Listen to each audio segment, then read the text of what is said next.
سنووری نەمر بەرجی سێیەم نووسینی مامۆستا محەممەد فەتحوڵڵا گولەن. دووەم، داواکاریەکەی حەزرەتی نوح چی بوو؟ بۆ ئەگەر داوای هیدایەتی کرد بێت لە خوای گەورە بۆ کوڕەکەی، ئەوە چ شتێک لەوە سروشتی تر هەیە باوشێک بەرامبەر ڕۆڵەکەی ئەنجامی بدات. نەخوازەڵا باوکێکی وا لە هەمان کاتدا پێغەمبەرە و بەتەنک هیدایەتی سەرجەم مرۆڤایەتیەوەیە.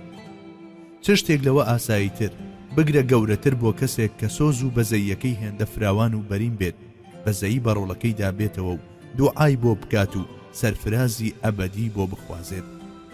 بەڵێ، لێرەدا خۆمان لە بەرامبەر شەفەقەتێکی پێغەمبەرانەدا دەبینینەوە.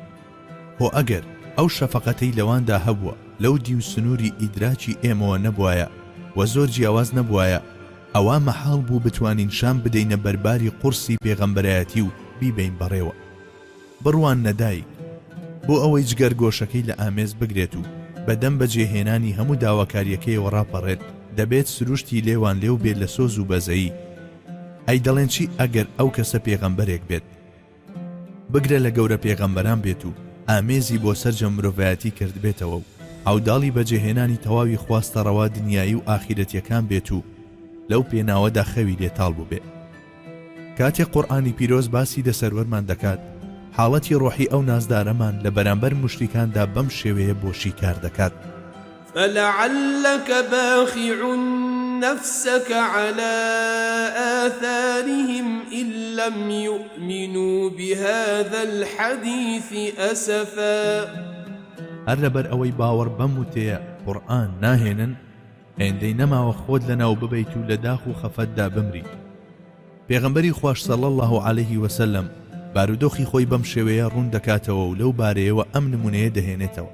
إنما مثلي ومثل أمتي كمثل رجل استوقد نارا فجعلت الدواب والفراش يقعن فيها فأنا آخذ بحجزكم وأنتم تقحمون فيها.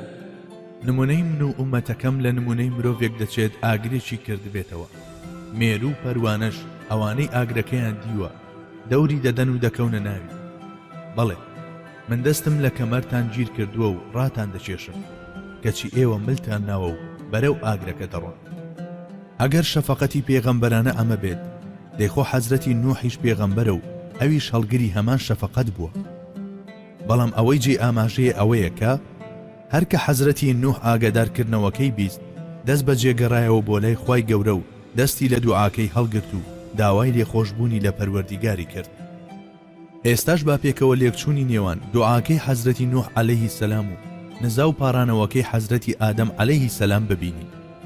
ئەوە بوو هەردووچیان پاش ئەوەی زانیان هەڵەیان کردووە یەکسەر ڕوویان کردە پەروەردیگار و بە هەمان ئەدا و شێواز و لە نێوان هەمان کەشدا دەستی نزایان بەرز کردەوە.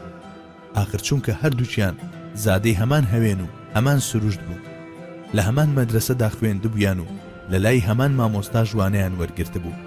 لەبەر ئەوە گەڕانەوەشیان لە هەڵەب بە هەمان شێوە دەبوو. بۆیە کاتێک قورئانی پیرۆز ئینابە یاخود ئەو بەی ئەم دوو زاتەمان بۆ باز دەکات، هەمان شێواز بەکار دەهێنێت ئەگەرچی بە چەند وشەیەکی جیاوازیش بێت.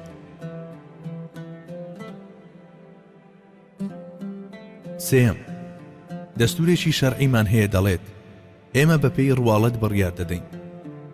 هەر لەسەر بنەمای ئەم دەستورە بوو کە پێغەمبەری خوا صلی الله عليه وسلم بەشداری لە پرسەی عەبدوڵای کوڕی ئوبەی کوڕی سولولدا کرد، سەرەڕای ئەوەی دەیزانی منافقیشە. بە هەمان شێوە چەندین منافقی تریشی بەڕێ کردووە و پەردەی سەر ڕووی هەڵماڵیوە. هۆکاری ئەمەیش دەگەڕایەوە بۆ ئەوەی کە ئەو کەسانە لە ڕواڵەتدا نوێژی خۆیان دەکرد و ڕۆژویان دەگرت و هەرکە ئاینەکانیان بەجێ دەهێنا.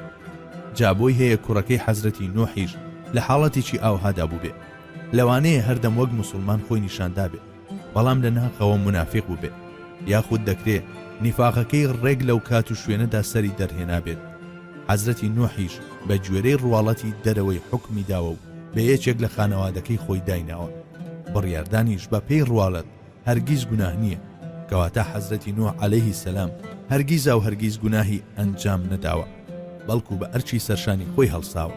ئاخر ئێستا بیهێنە پێش چاوی خۆت. ئەو پێغەمبەرە مەزنە 950 ساڵ ڕەنجی داوە، ڕاکەڕاکی کردووە، گاڵتەی پێکراوە و بەشێت بانگ کراوە، بەڵام ئەو هێندەی سرە دەرزیەکیش چییە لەرزەی پێ نەکەوتووە. ئەوە تا قورئانی پیرۆز خۆی باسی کەمی ژمارەی ئەو کەسانەمان بۆ دەکا کە باوەڕیان پێهێناوە. وما آمن معه إلا قليل جگە لە کەسانێکی کەم کەس لەگەڵیدا ئیمانی نەهێنا. هەر کەسێک دەیەوێت لە حەزرەتی نوح عەلەیهی سەلام تێبگات، ئەوە با بەوردی لە سوورەتی نوحدا بەدواداچوونی بۆ بکات.